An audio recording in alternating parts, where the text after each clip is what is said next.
Welcome to the Grow Podcast. I'm Pastor Mike with New Hope Network. We're here to help you take your next step in your relationship with Jesus. I'm so glad you're with us today. What's up, New Hope family? Welcome to the Grow Podcast, episode 88. My name is David. I'm very glad that you're here. With me, as always, is Pastor Mike. Hello, Pastor Mike. Hello, David. 88. 88. 88. Who'd have thought when we started this that we'd have that much to say? 88 podcasts. That's a lot of podcasts. A lot of podcasts. You've had that much to say. I've listened. Maybe I've repeated myself a lot. I think you have, but much like in the Bible, when something's repeated, it means it's important. So wow, it's good teaching moment. Thank you. That's good. I definitely did not steal it from my father, the pastor. 88, and this is a monumental one too, because we've hit a. It's not like when we started the podcast. Right. Although starting the podcast for this series would have been cool, but then we wouldn't be at episode 88 if that happened. But in terms of our big series that we're going all the way through the Bible in 31 weeks, we've hit a key point. We have. We just finished the Old Testament. Our last it. Story we've covered in the Old Testament, the book of Nehemiah. Yeah. Which is weird because it's not at the end of the Old Testament. No, why wasn't it Malachi? Yeah, I know. But that's been one of the cool things about how we're going through the Bible in 31 weeks is we're doing it, you're going through it chronologically, which I'm sure for some people has been the first time that they've kind of, viewed how it's together. structured chronologically. It's very interesting. And especially for the history nerds like myself. Yes. It's been a very fun series. If you weren't with us last week, go back and listen. We went through a lot of dates and gave a lot of context. And ranted about archaeological things. It was kind of a fun moment. I think going forward, there needs to be one rant per podcast. Oh, okay. I'll put you in charge of the rants. Well, last week we both ranted because I ranted.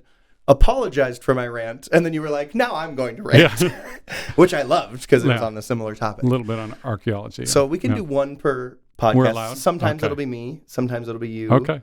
Right. I feel like most of the time it'll be me, but that's okay. I feel like it'll be fun. Correct me if I'm wrong. We've known each other for, let's say, 4 years, because I didn't meet you right away when I moved here. So we're coming up on... It's only seemed like 8 years. Yeah. We're coming up on 5 years living in Williston. So probably 4 years we've known each other. Friends for 3.5 of that. We kind of connected pretty quick once we met each other. So you've known me a while. I probably could pull off a rant most days if I needed to pull off a rant. Could. About one thing or another. Sometimes about something important. I will agree with that. So if I needed to, I could make it happen. So if that's something that the people, maybe we'll I don't know. Let's not give them that refer option. to the comments from last week. And if a bunch of people were like, man, when David and Pastor Mike were ranting about archaeological records from the 5th century BC. Anybody who did not listen to that, you just told them that, it's like, they're arguing about archaeological records. I'm not listening. We weren't arguing. We were in the same. We were ranting about it. We agreed. I think wholeheartedly. It matters. You're about to get going. Yes. It matters in how you read the Bible. It only took me 3 minutes to get you ranting. I'm super proud of that. Our producer's worried that I'm yelling into my microphone. Was I clipping? I apologize to everybody, but I was very excited. Yeah. There was a moment. In our office the other day, Michael and I share an office. And we're gonna talk about a character here. So there's some worship groups that we love watching their worship. We'll just have them playing in the office sometimes while we're working. And in one of them, they had a choir for this Christmas. It was Maverick City, and they had a choir for their Christmas thing. And there was just one guy in the choir who really stood out. He was just a character. So we kind of gave him a backstory and a name. Made up a story. And then we were just watching a completely different group. I mean, they have worked together in the past, but a different group just put out a new album, and we were like, let's turn this on. And luckily, I think in the back part of the office, I think Michael and I were the only people in there at the time, but we just turned it on and we're watching it. I'm back in my chair like this, and Michael fires up out of his chair and just screams, "That's him!" The fake name that we gave this guy, and then I must have screamed at the top of my lungs, much louder than I did in everyone's ears. it was a pretty good time. So that's just a small taste of what happened in our office. I apologize for screaming in your ears. We got so everybody. much done around New Hope. We had a very productive week. Very productive week. But that was No one- that Because part I was wasn't not, around to mess with yeah, you. exactly. That part was not a productive part. I will say, at this point, we have put out a special. I mean, you could call it a podcast, but just something. Do you want to touch on what's going on for anybody who might have missed it? Yeah, and Just I would for encourage you to a go back and listen to it. Yeah. But bottom line, and I think I can make it through this one without making emotion, because every time I talk about it, I don't know if I can, but yeah. I'll try. Kylie and I have been invited, and we've been nominated. There will be a vote in July. I don't know that I said that on the last I don't podcast. think you did, no. Maybe you did. To be the district superintendent, which basically means we give leadership to 60, 70 churches of a district of the Wesleyan Church, the Pacific Southwest District of the Wesleyan Church. So we're in process of that. Yep. It does mean that most likely we'll be stepping away from leading New Hope and the New Hope Network and handing that baton off to someone else. And I'm heartbroken and excited at the same time. Yeah. So we've already dove into that, so we're not going to do it today. For what that means for the Grow podcast, we're not worried about any of that right now because I'm here for a while. Yeah, so I was going to say nobody go anywhere. You're not gone tomorrow. No, it's going to be a while. We just want to give people a while to process. Yeah. This is a long process for us to walk through, and we just want everybody to be aware of it as we move forward. So yeah, I'm excited that we'll get to, because I've really, like, I've loved 88, as we discussed, 88 Grow podcasts. But man, the ones since we started Greatest Story Ever Told have been some of my favorite podcasts we've done. And I feel like the podcast has partnered so well with this series, the way you're teaching this series. There's so much that you're able to get to with us here in the Grow podcast, because obviously 31 weeks through the Bible. Yeah. There's a lot we missed. I should have looked to see what week we're on.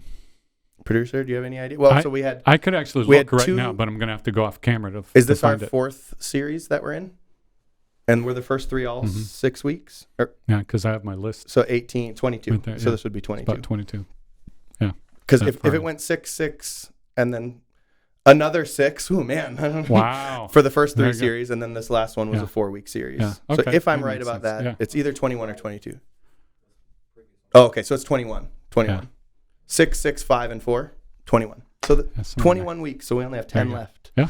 And we're going to go through the whole New Testament in that time. Yeah, because we're done with the Old Testament. So today, let's just completely go over the entirety of the Old Testament. Let's go verse by verse through the Old Testament. Well, I think I've mentioned it here before, but when I was at Crown College, Dean Erickson was my Old Testament professor. Shout out to Dean Erickson, one of the greatest teachers, greatest professors, greatest men I ever knew. Dean Erickson was the best. Still is the best, I'm sure. I just haven't seen him in a while. But our final in that class was 1 sheet of notebook paper. Tell me the entire story of the Old Testament. Wow. So I had one sheet of notebook paper, and you had to handwrite it. So if I could do that, Pastor Mike, in one podcast, you should be able to. No, but let's go back to the beginning, or however far back you want to go. Let's talk about some of the stuff we missed, some things that we didn't get to, some stories about people getting stabbed by assassins and the sword swallows. You love those stories. Into the stomach. I'm so glad that we got to that on the podcast, because I can't ever get a pastor to preach on it. My dad would never do a sermon on it. You've never done a full sermon on it. There's got to be a sermon in there. There's got to be something. Pastors always like to say like there's a sermon there. You can teach. You can teach that. There's got to be something. But there's got to be a moment when there's there. But let's go over the Old Testament starts with hope and creativity. It starts with creation and God speaking and God getting involved, and the Old Testament ends almost with a note of sadness and warning. But still hope. Some of the last words we hear are words of the prophets saying, don't turn your back again, don't turn your back again, but also saying God hasn't given up on us. The promise that was given to Adam and Eve after they fell into sin God is still writing the story. And like we talked about with Esther, last week, all those kinds of things. And this last kind of glimpse in history, along with the prophets of Nehemiah and Ezra rebuilding, reminds us God is in the business of rebuilding broken things. The way you worded that, I just had a super nerdy thing come to mind. So I just have to say it. Yeah. You said it starts with hope. And I was like, like Star Wars, A New Hope. And then you said it ends with sadness, and I was like episode Yeah. 5, The Empire Strikes Back, ends on a really sad Yeah. note, Yeah. but there's still a little bit of hope Still, there. there's And then some hope. New Testament would be Return of the Jedi. When, Yeah. Man, this is There you go. There's you can teach, you can preach on that or whatever. you know, that it goes back to we actually talked about this a year ago or just over a year ago when we were doing Christmas at the movies. Yeah. That all of our great stories have foundation in the story, Yeah. and you can look for it. But one of the reasons we're walking through the Bible the way we are is so that we can get the big story arc, right? So we have this story of how God came to us in the beginning, and then this repeating. God never stopped coming to us, even when we keep breaking things. But we have repeated story after repeated story after repeated story of we tried and we failed. You know, even someone like Abraham, who appears to be so great, and he's just a mess, you know, and he breaks things up and breaks things in his own life. But God doesn't give up on him. Yeah. You know, God is still involved. And that's the entire Old Testament of God. When you look at the covenants, we talked about it a few weeks ago. You know, the first covenant, there was nothing required of Noah. It's, I'm going to be faithful. Abraham, it's, you know, pass it on to others. And you go on to all these covenants, and they're all pointing towards the fact that you and I can't be restored or redeemed without God's help. So this takes us all the way back to the beginning. We didn't create ourselves, right? He created us. And he didn't speak a word like he did with light and everything. He handcrafted us. And so what's he going to do? And we're looking forward on the other side of the Old Testament. He's going to come once again. And he's going to come to us, and he's going to come down with us. And this time, John 1 says he's going to make a tent, in a sense, with us, which takes us back to the tabernacle and the tent. That's the word became flesh. It means he intented. He became intense among us and lives with us for a while. And we beheld his glory, even glory of the Father. So that's where the Old Testament leaves, is this warning, this reminder. You keep trying, you keep trying, you keep trying. We're broken, we're breaking things, we need help. And then what's interesting is silence. We have no real recorded time. And we'll talk next week a little bit about some of the books that the Catholic Church and others, you know, pulled that were written during this time. But in the Bible that's considered canon, that's been approved by, you know, the church, there's no real recorded words of God. Not that he wasn't speaking, but it's just this time of silence. And it's such a parallel to what we experience personally. So that's the amazing thing about God. He's writing this story with human history, but it's a story that he's writing with human history that parallels your story and my story and how you and I live. You said the Old Testament ends with brokenness. Yep. And, you know, the attempt to rebuild, and God being involved in that rebuilding in particular, because, you know, you talked about how brokenness you can remind me exactly how you said it, but can like remind us or make us realize that we can't fix ourselves on our own. And especially as we've been studying the Old Testament, we see how many times, you know, God's people, they try to fix things on their own. They, you know, well, we don't want judges anymore. We want a king because that'll fix our problems. And then, well, I don't want that king.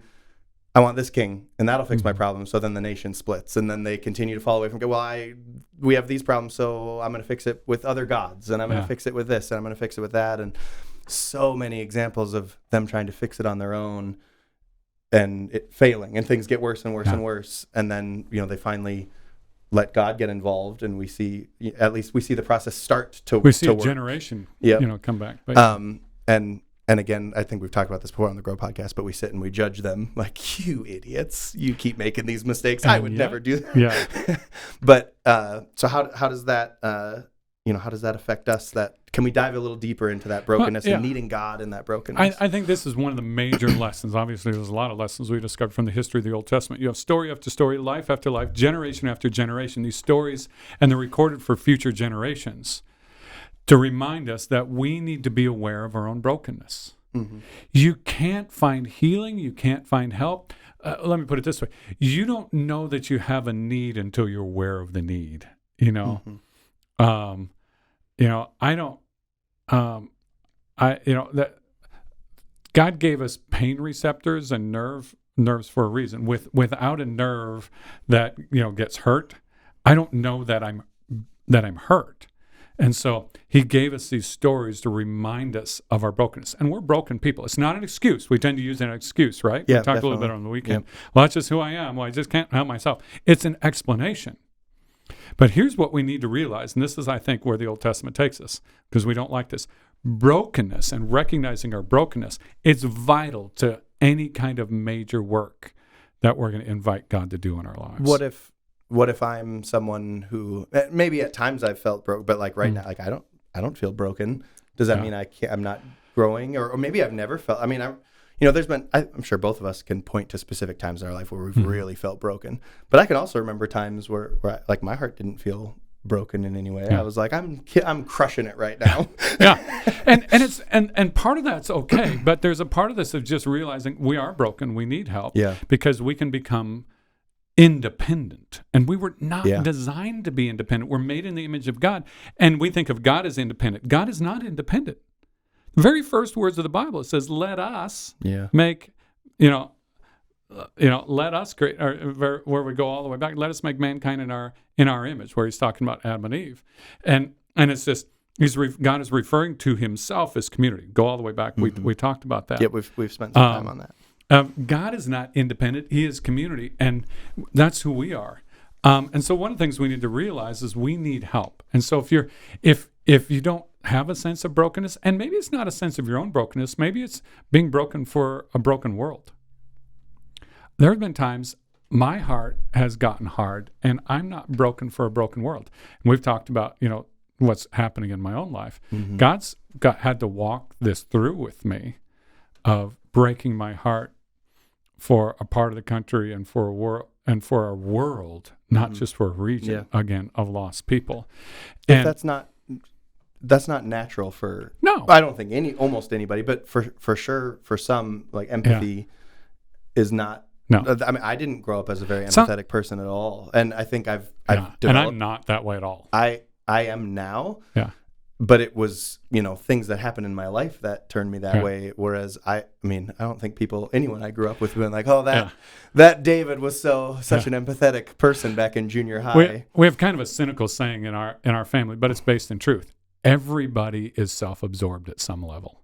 Yeah, well, that's super nice. Thanks for joining us on the Grow Podcast. But we are, because so like when change happens in church, we talked about change, with changes in our church, when change happens in life.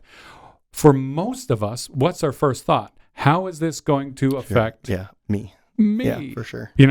And so, all these things can keep us a hard heart, self-absorption, unrepentant, unrecognized sin, not listening to the Holy Spirit. So if you aren't aware of some place that God is breaking you, calling you to surrender, or your heart isn't broken for a lost and broken world, I think make space for God to speak. We talked about that in the last series, at the beginning of the year. I think part of this, expose your heart to broken things and broken people. Mm-hmm. I had a dear friend of mine who, I was going through this one time, and he said, "Here, find the highest place you can in your town and go at night and just sit there and stare at the city and ask God to break your heart until he does." Was this when you lived in Kansas and there was no high point in your Actually, town? there was. Okay. Yeah. You got the one hill in Kansas? There was one hill. So it's like, actually what it is, I went and sat on a roof. Okay. Because that was it. And here in Williston, there's a hilltop that I go to, and I've taken some of the staff to. Mm-hmm. I think the other thing is we don't talk about serving and giving and getting in a group for the sake of the church. Sure. We talk about that for the sake of your soul. Yep, That's absolutely. part of how the Lord keeps your heart broken. And brokenness matters. Dave Ramsey uses this when it comes to our finances. He says, you will never make a major change in your finances, never get out of debt until you decide you're sick of it. Yeah.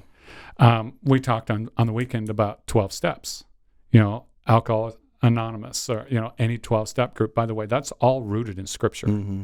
If you go back and study that. The first step is what? The first step is always to admit I have a need, admit there's a problem, to get to a place where I recognize I need help and be broken. And if you aren't there in some place in your life, you're going to miss out on growth, which is why I think the story of Nehemiah matters. Nehemiah actually had a pretty great life. Yeah, cupbearer to the king. Cupbearer to the king. I mean, Hanging out with Esther, maybe, yeah, as we hanging out, talked you know, about a couple weeks or last and week. counselor to the king because he was one of the most trusted advisors. Mhm. Because and I joke about the fact, a cupbearer, they're kind of the poison detector. So any day where he's still alive is a good day.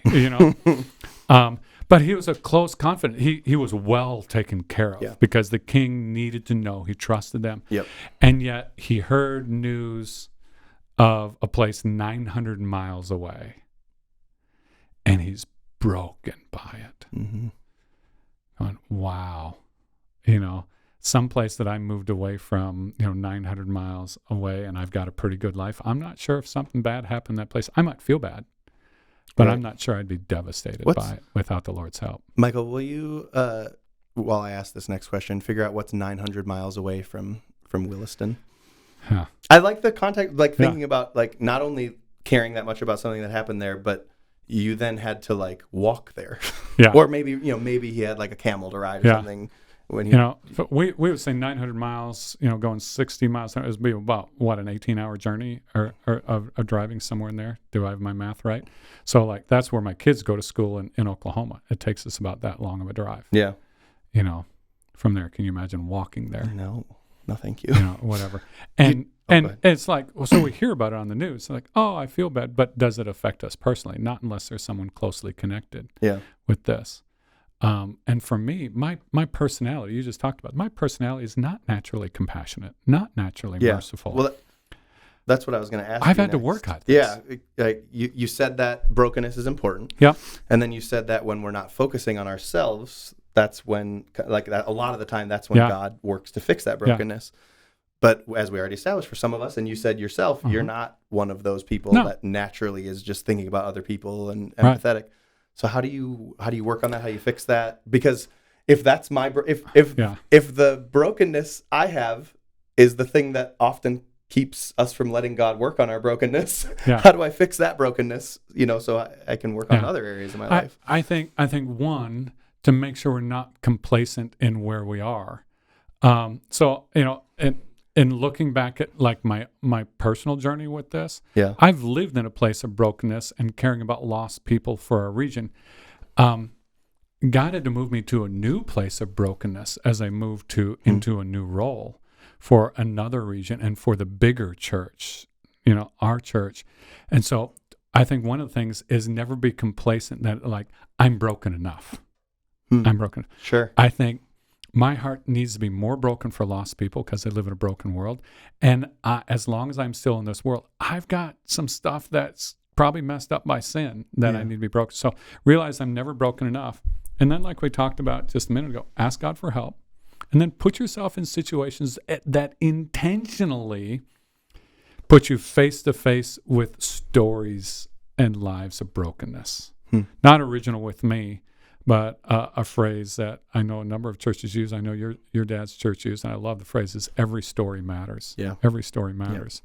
And that's part of where I've got story after story of brokenness. So I was one of those people, part of it when I grew up, and where I grew up, there was not a whole lot of homelessness. Mm-hmm. So part of my growing up was this kind of stereotype of a person who's homeless is because they made horrible choices, they did bad things, and it's their fault. So they just need to, figure this out.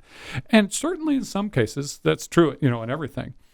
Until I met Clarence. I was underneath the bridge in Tulsa, Oklahoma, and someone had challenged me, just go hand out sandwiches to people who are homeless. And I walked up this makeshift tent, and I met Clarence, who, as I walked in, the stench was into his little tent was overwhelming. And I looked, and he had no fingers on either hand, no toes. It was freezing cold outside.